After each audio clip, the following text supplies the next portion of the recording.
puisque nous sommes allés à Sainte-Thérèse Ndjili pour réclamer l'impérium. Et je dis le docteur Tshisekedi qui a gagné les élections, M. Kabila a restitué notre pouvoir. Et nous avons appris que l'UDPS dit il faut le dialogue. Nous avons protesté, mais écoute, chaque parti est autonome.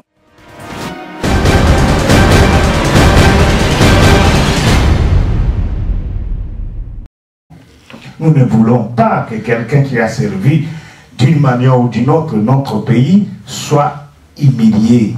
Nous devons faire un effort. Nous avons été des opposants beaucoup redoutables, mais il faut aussi parler comme un homme d'État. C'est rendra l'évidence pour quitter le pouvoir et partir. Les contraires, le peuple va gronder et ce n'est pas bon. Et pour lui, et même pour nous.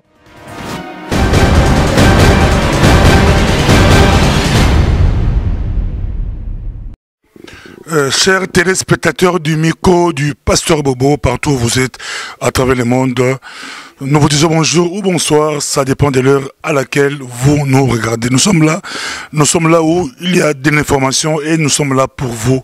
Aujourd'hui à Bruxelles, au Presse Club Europe de l'Union Européenne, nous sommes là car Ewanga, le secrétaire général de l'UNC, le député Ewanga va tenir une conférence de presse aujourd'hui et nous sommes là pour l'écouter.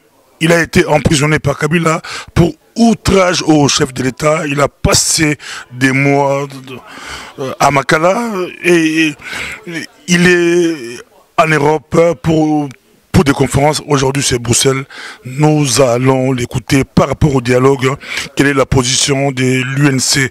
Est-ce que l'UNC persiste toujours? Pour eux c'est vraiment les noms, mais Ewanga va communiquer, Ewanga va nous expliquer. Restez connectés, nous sommes là, à tantôt, merci. Pour votre disponibilité, nous savons que nous sommes à la semaine et surtout un vendredi en fin de semaine.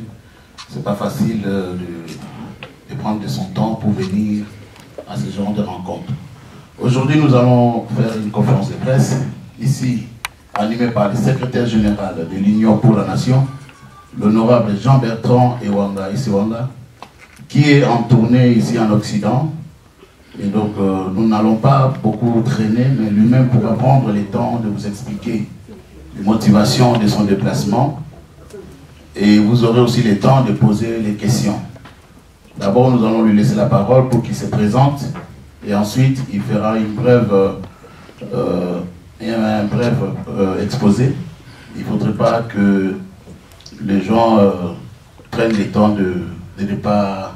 Il ne faudrait pas qu'on traîne trop parce que bon, on a beaucoup de choses à faire aussi. Je comprends votre position, c'est le week-end qui arrive. Et donc, sans plus tarder, je vais passer la parole à l'honorable Jean-Bertrand Ewanga qui est ici parmi nous. Merci. Merci bien pour la parole m'accorder.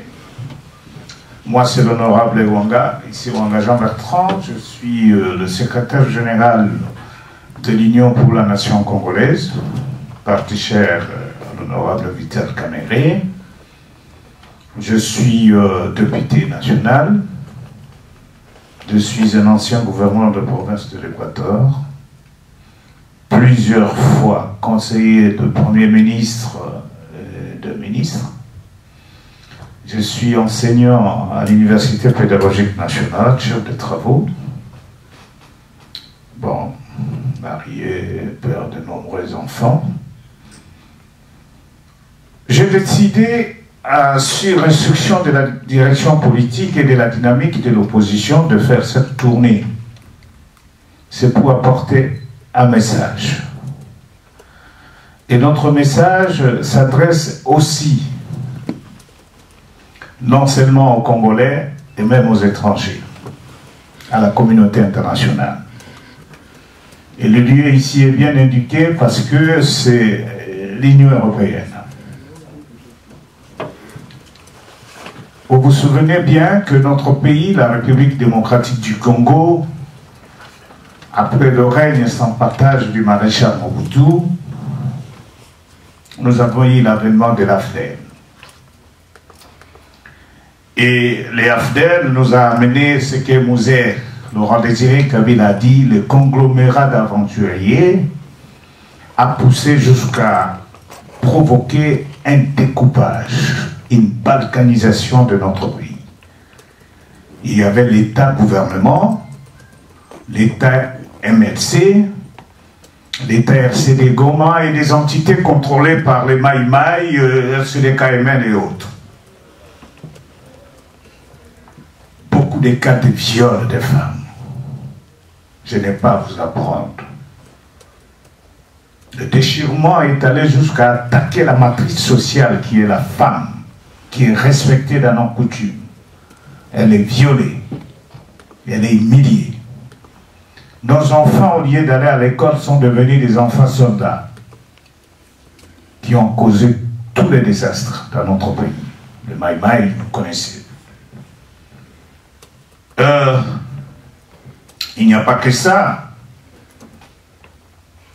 Le pillage de nos ressources naturelles. Nous sommes un pays riche et notre richesse est devenue notre malheur.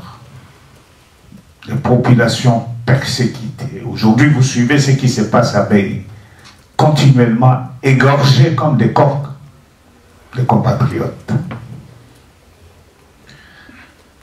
Et cet imbroglio, cette bouillabaisse qui a paralysé le pays, il faut dire grand merci à la communauté internationale qui s'est investie avec aussi la prise de conscience des Congolais. Nous sommes allés au dialogue intercongolais de Sun City et nous avons obtenu un accord qui a donné naissance à une constitution. Et vous savez que dans notre pays, depuis la mort de Lumumba, il s'est posé un sérieux problème de la légitimité des institutions et aussi des animateurs. Nous avons pratiqué la politique du partage équitable et équilibré du pouvoir. Et alors, cette constitution qui est un pacte républicain, un instrument de cohésion nationale, nous impose que désormais, et plus rien comme avant dans notre pays, pour exercer une fonction, il faut passer par des élections libres, transparentes et crédibles. Et il y a la redevabilité. Vous êtes chef, vous devez rendre compte. Et que le chef de l'État a un mandat. Il est élu, il a 2 mandats. Il n'a pas 3 mandats. Renouvelable, un mandat renouvelable une seule fois, pas 2. Mais qu'est-ce qui va se passer en 2011? Monsieur Kabila, lorsque Tshisekedi s'annonce comme candidat président de la République, et Vital Kamerhe le quitte, il voit le danger du second tour. C'est ainsi qu'il précipite l'élimination du second tour, à une vitesse de croisière. Un grand pays continent comme le Congo, et vous voulez que le président élu soit élu en un seul tour? Aujourd'hui, la réalité, après toutes les manipulations, c'est que 48% des Congolais, entre guillemets, l'ont soutenu. C'est qu'il y a 52% des Congolais qui ne sont pas avec lui. Et cela nous a amenés dans la crise que nous vivons aujourd'hui. Il a eu le mandat de transition, il a eu 2 mandats pleins. Nous nous préparons pour l'alternance. Et nous disons au président Kabila, Congolais comme nous, qu'il y a une vie après la présidence. Et les cas sont légion au Ghana, en Afrique du Sud, Tanzanie. Il y a une vie après la présidence. Chercher à provoquer un dialogue aujourd'hui, c'est comme M. Obama qui a fait mandat. Il demande aux Américains, est-ce qu'on ne peut pas réfléchir sur le mode électoral? Mais cela ne vous concerne pas. Et nous avons senti cette mauvaise foi par le départ du groupe G7. Et il y a un adage chez nous qui dit, quand un poisson vient vous informer que le crocodile est malade, Ne dites pas que... Mais le G7 nous dit non, ils ne veulent pas quitter le pouvoir. Et nous, on ne va pas les suivre. Et puis aussi, quand nous sommes à Kinshasa, les envoyés du chef de l'État passent voir les opposants pour solliciter un glissement, un troisième mandat. Donc le dialogue a pour visée torpiller les institutions, nous amener dans une transition, et puis partage équitable, qu'est-ce que j'ai dit? Équitable et équilibré, et après, nous allons retomber dans la crise des institutions et des animateurs, c'est-à-dire qu'il faut encore entreprendre la possibilité de nouveaux viols. Docteur Mukwege, il faut lui donner encore beaucoup d'années parce qu'il doit encore travailler, si nous revenons. Les enfants soldats, éternel recommencement, et ça sera la fin de la République démocratique du Congo.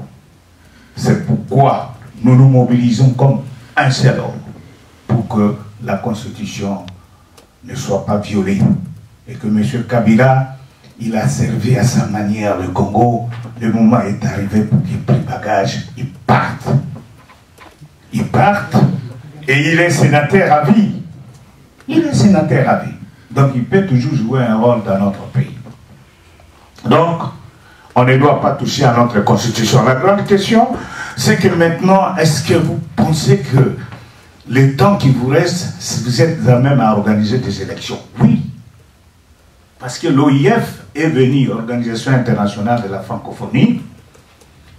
Le fameux fichier électoral où on a laissé des serpents, des cancrera, de lézards dedans par le révérend, tout révérend Mulunda, ils ont pu l'auditer et ils ont découvert qu'il y a 1 600 000 morts qu'on peut extirper.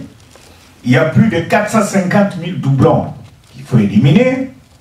Et nous avons au moins 7 à 8 millions de nouveaux majeurs, c'est-à-dire ceux qui ont atteint 18 ans, de 2012 à aujourd'hui. Et nous pouvons organiser leur enrôlement et les choses vont vite. Depuis les élections de 2011, M. Kabila s'est impliqué à partir de janvier et les choses sont allées vite. Il a été à sa manière élu, alors que pour nous, c'était Etienne Tshisekedi qui avait gagné les élections. Donc, il y a cette possibilité d'être élu. C'est ainsi que nous sommes venus ici.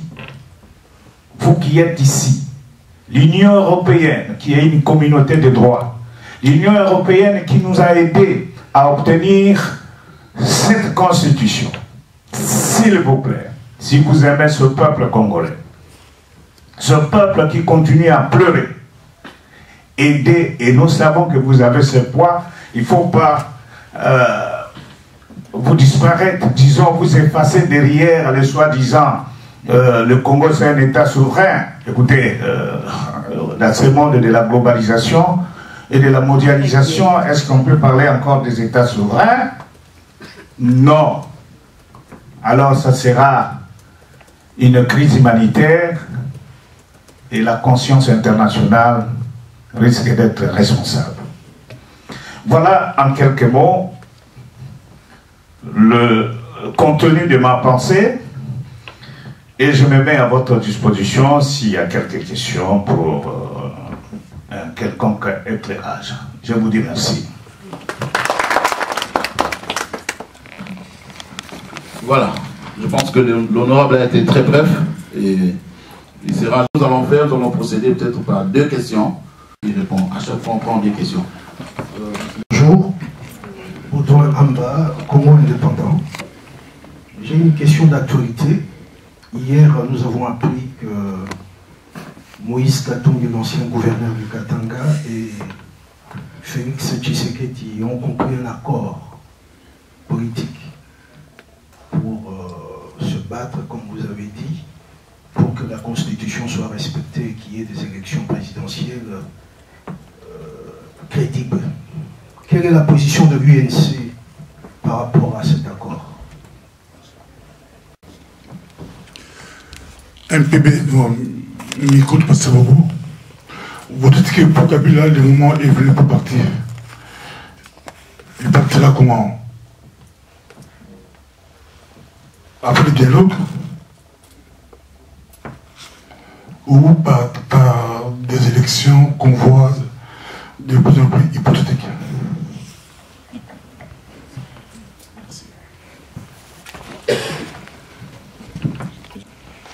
Un accord Moïse Katumbi et UDPS. Quelle est la position de l'UNC? Nous sommes heureux que l'UDPS, après tout, se ressaisit. Parce que l'UDPS est la fille aînée de l'opposition. Moi, j'étais arrêté pourquoi? Parce que nous sommes allés à Sainte-Thérèse d'Ili pour réclamer l'impérium. Et je dis le docteur Tshisekedi qui a gagné les élections, M. Kabila a restitué notre pouvoir. Et nous avons appris que l'UDPS dit il faut le dialogue. Nous avons protesté, mais écoute, chaque parti est autonome. Mais aujourd'hui, si la vérité veut qu'ils aillent voir Moïse Katumbi, il faut féliciter ce digne fils du pays, M. Moïse Katumbi, qui a eu le courage de parler de 3 pénaltys. C'est-à-dire qu'il n'y a pas un 3e mandat pour M. Kabila. Il n'a pas droit. Mais je réponds déjà à votre question. Il partira comment? Mais son mandat est terminé. Le 20 décembre, il y a passation et main de l'équipe civilisée avec le nouveau président. Et alors si, aujourd'hui, messieurs, les amis de l'UDPS ont compris. Nous avons aussi les concertations nationales. Nous avons dit non. Et on a compris la volonté du président Kabila, c'était de rouler les MRC dans la farine. Et le parti a été décapité. Heureusement, les MRC se ressaisit avec Maman Eva Bazaïba et on sent la reprise du parti. On capture le secrétaire général du parti, le page du parti, on les amène, même mon frère Egwake Omer, le président de Aliba, qui nous dit qu'il ne décevra jamais Kabila parce qu'il a fait de lui ministre, mais il oublie que Bemba avait fait de lui ministre aussi. Donc c'est pour dire la position de l'INC, c'est que si l'UDPS s'est ravisé, elle est la bienvenue, parce que nous sommes déjà en avance avec Katumbi aussi. Katumbi intéresse tout le monde, Katumbi est l'homme d'ouverture, Katumbi est engagé pour le respect de notre, ce qu'il dit, jeune démocratie, et c'est ce que nous avons toujours dit au niveau de la dynamique de l'opposition. Et si aujourd'hui l'UDPS va contacter M. Katumbi, ce que nous avons déjà fait, parce que notre souci c'est d'avoir un candidat commun. Cette fois-ci, on peut servir ce peuple sans être président de la République. Il faut qu'il y ait un élan nouveau. 55 ans de l'indépendance, nous avons vieilli. Les gens se moquent du Congo. Pourquoi nous ne pouvons pas prendre notre destin en main? Alors pour nous, le pas de retour de l'UDPS, mais c'est un miracle parce que l'UDPS, disons, attention, quand vous parlez de l'UDPS, il y a aussi beaucoup de courants dedans, mais la tendance qui était en train de foncer, ça nous amenait vers un suicide. Mais ils ont même oublié que même Tshisekedi avait fait mandat. Il a aussi prêté serment pour 5 ans, c'est fini pour lui. Au moins, lui, il a la chance de se représenter. Mais pour Kabila, c'est fini.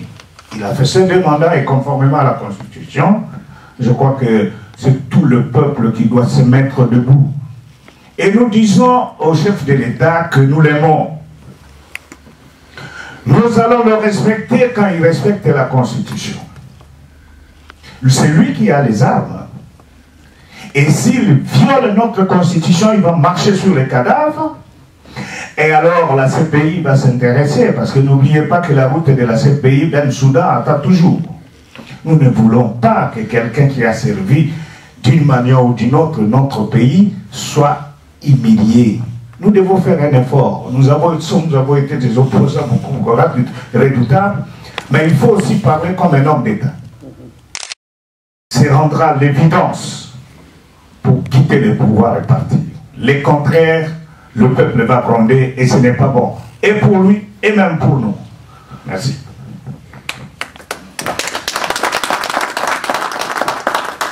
Voilà, on continue la série des questions. Papa Omer, vous avez la parole. Monsieur le secrétaire général de l'UNC, avant toute chose, je voudrais vous remercier d'avoir pris l'initiative de passer en Europe pour informer les compatriotes sur la situation qui prévaut dans notre pays.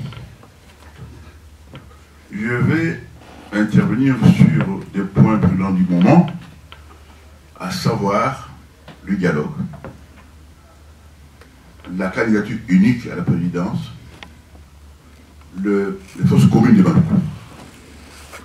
Monsieur le secrétaire général,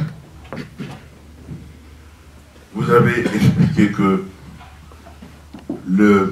la rencontre de City a mené les fils du pays à se retrouver pendant la transition.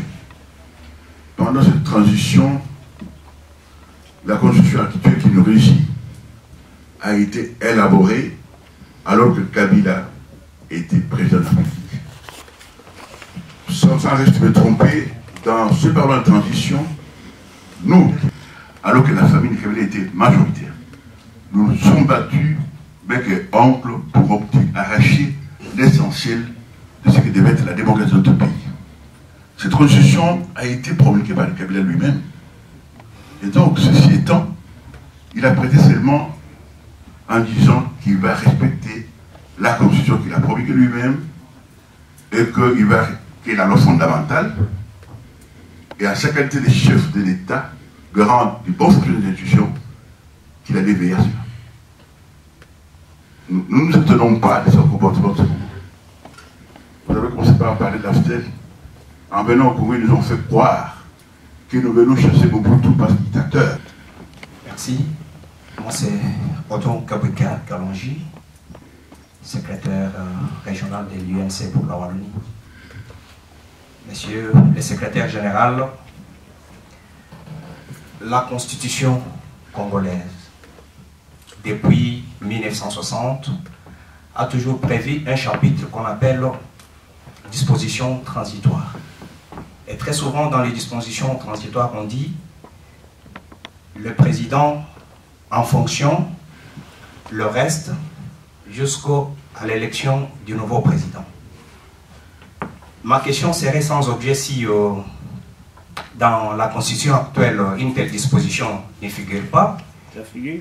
Eh bien voilà. Est-ce que ne pensez-vous pas que l'opposition risque d'être prise au piège si demain, Kabila, disant vouloir respecter la constitution, se cache derrière une telle disposition pour rester au pouvoir? Est-ce qu'au niveau de l'opposition, vous y avez déjà pensé? On y a déjà pensé? Telle est ma question. Il faut commencer par cette question. Les dispositions transitoires ne sont pas les dispositions de fond.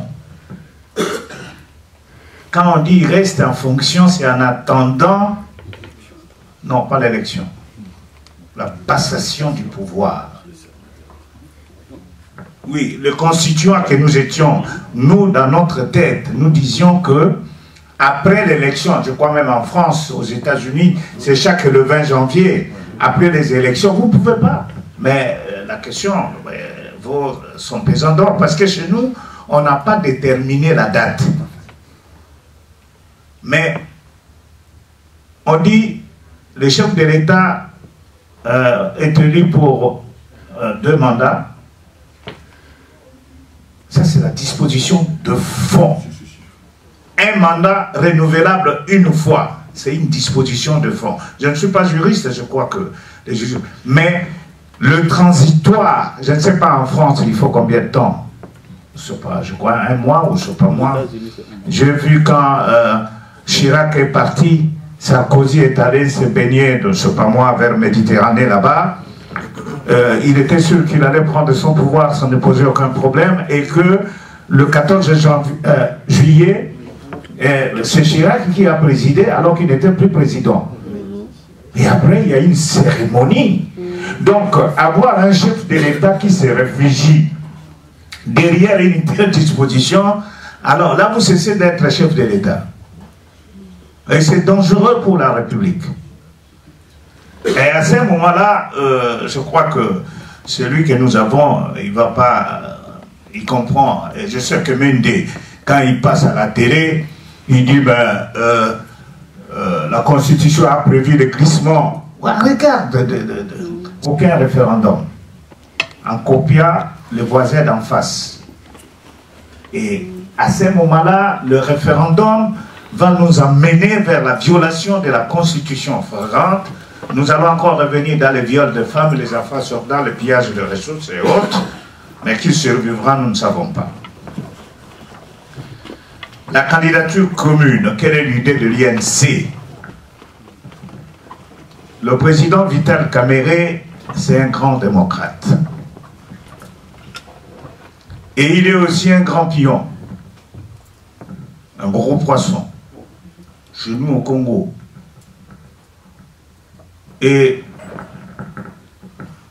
quand on cite des poissons, de gros poissons, il est parmi, ici pas le premier, il est le deuxième, mais pas le troisième, Vital Kamerhe.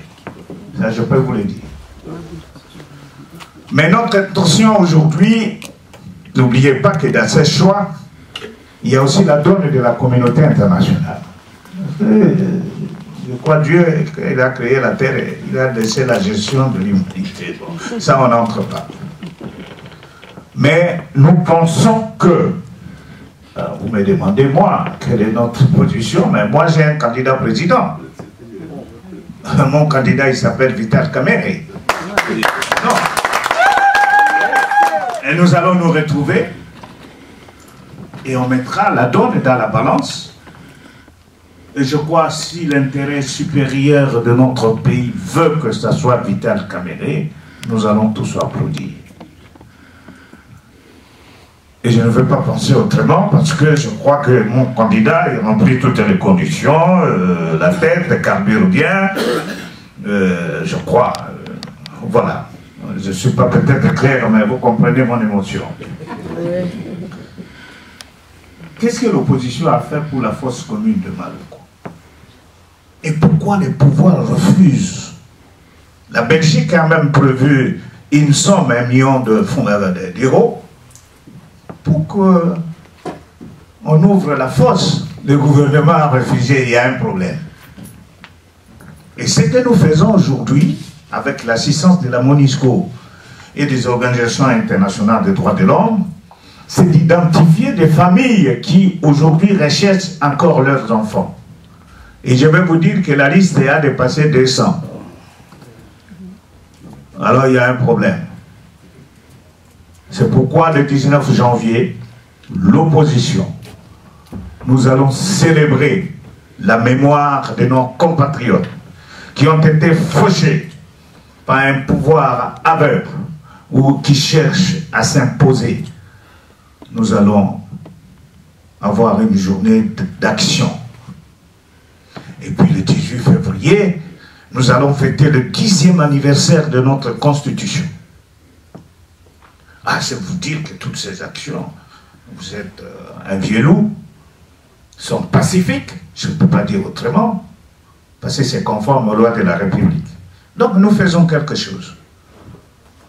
Beaucoup de familles sont venues voir Vital Kamerhe, nous avons enregistré, on les a orientés vers la MONUSCO, le Human Rights Watch, tout ça, mais le travail des fonds se fait.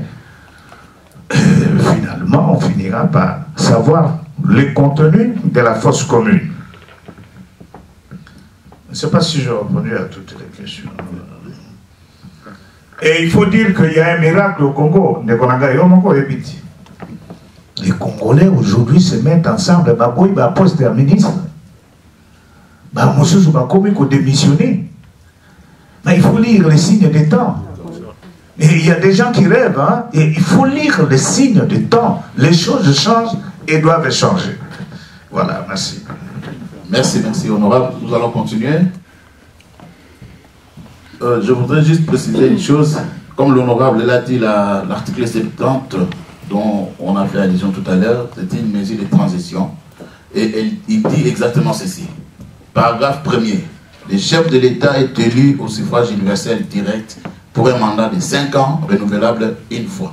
Une seule fois. Voilà. Le deuxième paragraphe dit, le président en exercice reste en fonction jusqu'à l'installation du président élu. C'est-à-dire, il faut lire la Constitution, donc c'est vraiment clair. C'est clair. Je crois qu'il a été beaucoup plus explicite dans la lettre. Voilà, c'est Jean-Marie Limiti. J'ai cru comprendre que si on démarrait toutes les opérations maintenant, les élections se tiendront à la date prévue par la Constitution. Oui. Vous avez parlé du fichier électoral, mais le grand reproche qu'on fait souvent à nos élections, c'est qu'on ne connaît pas bien le corps électoral. Donc, même la répartition des circonscriptions électorales, des sièges au Parlement pour les députés, je ne sais pas comment ça va se faire, on ne connaît pas le nombre d'habitants. On a évoqué le recensement, mais ça cause des problèmes. Vous avez été gouverneur, combien de temps faut-il pour faire un recensement administratif? Compter autant de femmes, autant d'hommes, autant d'enfants, pour que ça pose tellement de problèmes. Merci. Merci pour la parole.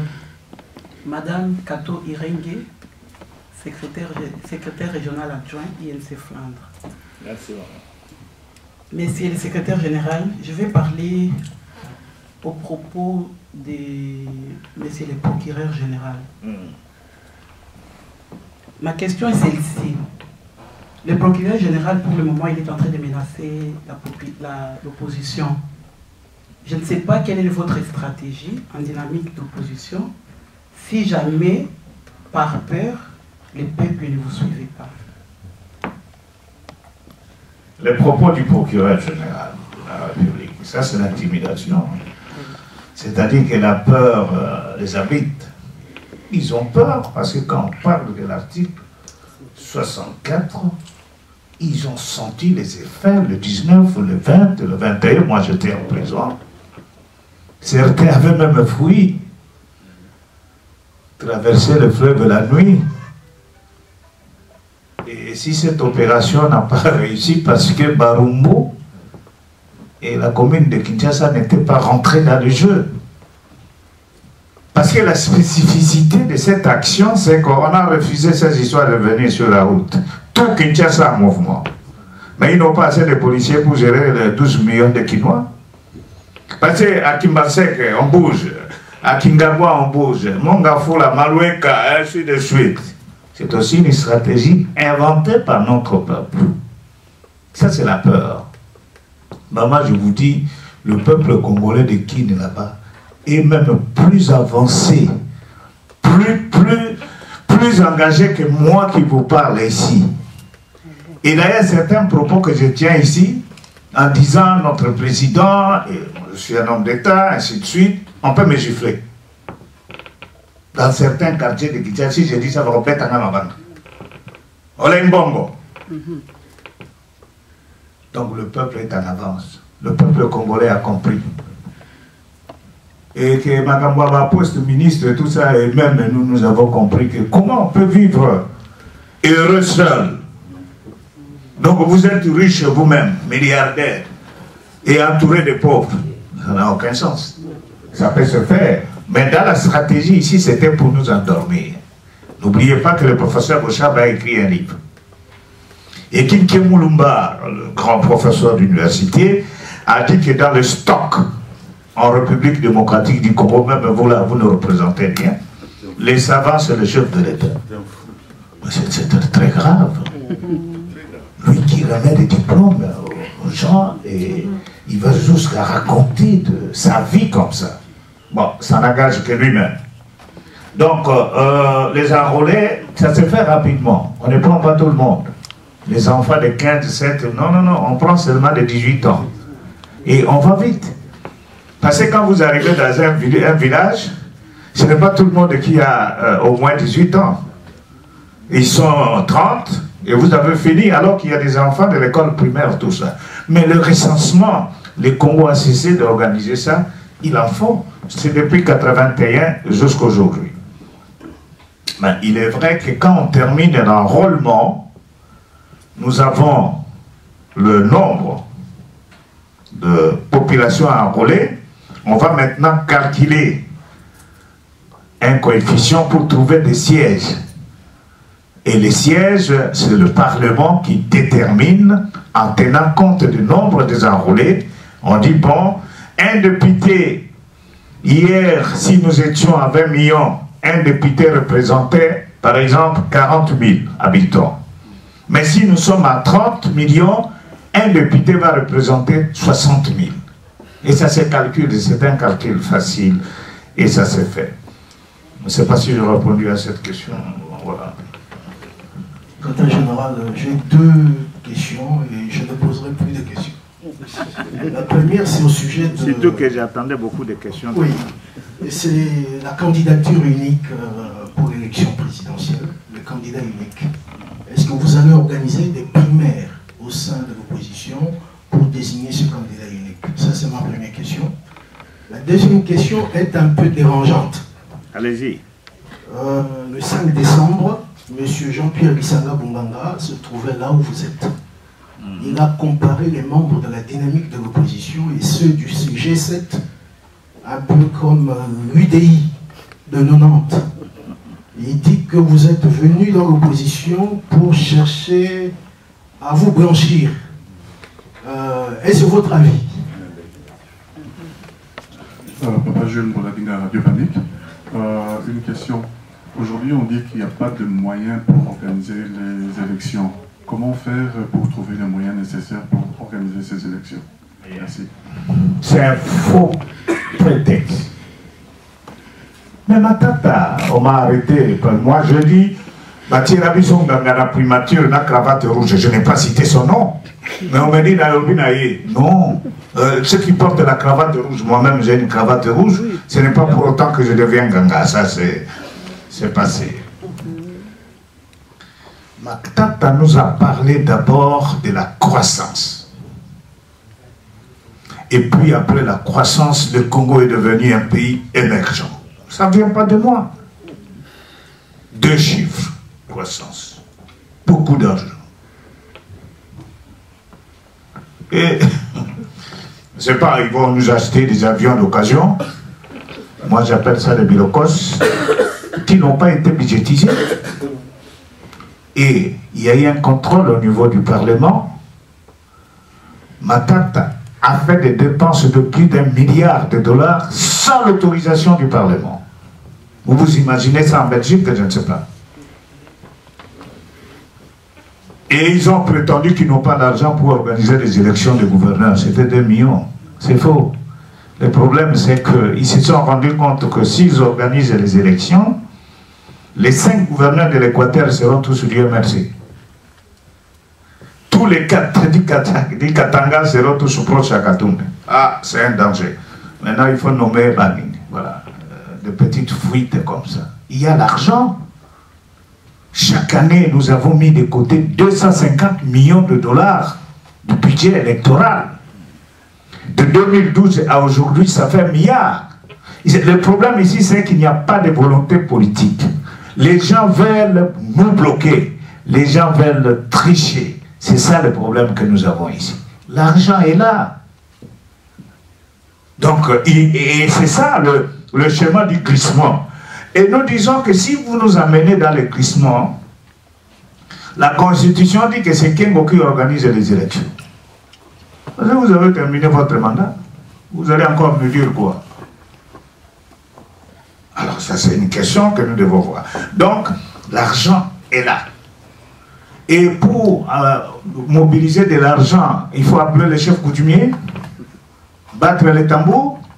Et le pays émergent actuel, émergent, c'est où? Oh, le prix du cuivre a baissé, c'est faux. Manque de volonté politique. Ils veulent s'accrocher au pouvoir et nous n'allons pas accepter ça. Il y a beaucoup d'argent, il faut aller voir les immeubles qui poussent aujourd'hui à Kinshasa comme des champignons. Vous pouvez aller accrocher un mur, croyez un gâteau, Alors que c'est un mur en béton qui est bien avec les Chinois tel qu'ils fabriquent, là, vous direz que c'est un gros gâteau alors que c'est un mur. Donc, l'argent est là. D'accord, ça va sauter. Candidature unique, le conseil que nous nous sommes donnés au niveau de la dynamique, chaque parti organise son congrès. Martin Fayulu a organisé son congrès, il est candidat président de la République. Je crois d'ici 2 mois ou 1 mois, l'INC va se réunir naturellement, Kabere sera désigné président de la République. Et nous aurons une centaine de présidents, parce que n'oubliez pas que nous avons plus de 400 partis, peut-être une centaine dans l'opposition. Et certains disent que nous allons les enfermer dans une chambre. Vous ne sortez pas si vous ne désignez pas quelqu'un. Mais n'oubliez pas que la politique, c'est un jeu de couloir, de contact. Oui, ça se fait. Et ne pensez pas que ça va se faire ces jours-là. Non, nous avons déjà commencé. On a des contacts, on s'est dit qu'est-ce qu'il faut, il y a des concessions qu'il faut faire, ainsi de suite. Nous avons grandi quand même. Nous avons grandi dans un pays, on doit cesser d'être de bons enfants de tous les temps. Mais je crois qu'on trouvera une solution. J'ai beaucoup de peine de parler de mon jeune frère du Sanga, un bel homme, surtout quand il est coiffé de son niéré, tout ça. Je crois que la classe politique congolaise, nous devons apprendre à nous respecter. Si vous choisissez votre chemin, continuez. Allez jusqu'au bout. Mais surtout les amis, de qualifier de ceci, cela, non. Je crois que nous ne pouvons plus revenir sur ces histoires du passé, telle grosse tête, non, l'autre, ceci, cela. Excusez-moi de ne pas revenir sur ça, parce qu'aujourd'hui, lui qui est derrière notre Mandela, Titi, et qui a dit qu'il faut aller au dialogue, maintenant qu'il y a marche arrière, qu'est-ce qu'il va nous dire aujourd'hui? Oui, lui. Maintenant qu'il y a marche arrière, Tshisekedi, bon, pas Tshisekedi, je ne veux pas parler. Félix est allé voir Katoum, mais lui aussi il va suivre parce qu'il est sur les épaules des autres. Je préfère m'arrêter là-bas. Je préfère m'arrêter là-bas. Je crois que... Ah, maman revient. Juriste, analyste, je vais commencer par confirmer ce que vous venez de dire tout à l'heure par rapport à la Constitution de la République, en vous appuyant qu'une Constitution, ça reste une Constitution et elle doit être respectée dans son ensemble. Merci. Même au niveau de l'exposé des motifs, ça fait partie intégrante de la Constitution. Même l'exposé des motifs et même les dispositions transitoires aussi. J'ai beaucoup apprécié l'image que vous nous aviez donnée en fermant avec le cadenas la Constitution. Vous l'avez fermée totalement. Vous n'avez pas mis de côté, voilà, vous n'avez pas mis de côté l'exposé de motifs ou les dispositions transitoires, seulement les fonds, non. Une Constitution, ça reste une Constitution. Supposons que les pouvoirs en place et l'UDPS se mettent d'accord, parce que jusque-là, les tractations continuent encore pour aboutir à ces dialogues. Supposons qu'avec le label de la communauté internationale, l'ONU notamment, le représentant du secrétaire général au niveau du Congo, du Grand Lac, qui s'investit dans ces processus, et puis il y a les dialogues qui se tiennent.